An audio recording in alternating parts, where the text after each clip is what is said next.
കുലുക്കി സർബത്ത് കുടിക്കാൻ പോയ മുതലമട സ്വദേശിയുടെ ബൈക്ക് മോഷ്ടിച്ച പ്രതിയാണിത്. തൃശൂർ സ്വദേശി ബിഫിൻ പാലക്കാട് മണപ്പുള്ളിക്കാവിലുള്ള NCC ഓഫീസിന് സമീപം ബൈക്ക് നിർത്തിയിട്ട് നടന്നാണ് കുലുക്കി സർബത്ത് കുടിക്കാൻ പോയതെന്ന്. സർബത്ത് കുടിച്ച് തിരികെ വന്നപ്പോൾ ബൈക്കില്ല. ഉടൻ പാലക്കാട് സൗത്ത് പോലീസിൽ വിവരം അറിയിച്ചു. പരാതി കിട്ടിയാൽ പോലീസ് അന്വേഷിക്കണമല്ലോ.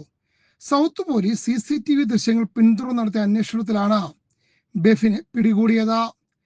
തൃശൂർ സ്വദേശിയായ ബെഫിൻ എന്തിനാണ് പാലക്കാട് വന്ന് മോഷണം നടത്തിയതെന്ന് ചോദിച്ചാൽ, തൃശൂർ ഈസ്റ്റ്, ചാലക്കുടി, വടക്കാഞ്ചേരി തുടങ്ങിയ പോലീസ് സ്റ്റേഷനിലെല്ലാം ആവശ്യത്തിലധികം ബൈക്ക് മോഷണത്തിന് കേസുണ്ട്.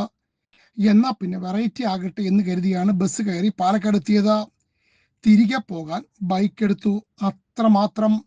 ഒന്നാന്തരം മെക്കാനിക്കാണ്, അതുകൊണ്ട് തന്നെ ബൈക്ക് സ്റ്റാർട്ടാക്കാൻ താക്കോൽ ഒന്നും വേണമെന്നില്ല. ബെഫിൻ എല്ലായ്പ്പോഴും ബൈക്ക് മോഷ്ടിക്കില്ല.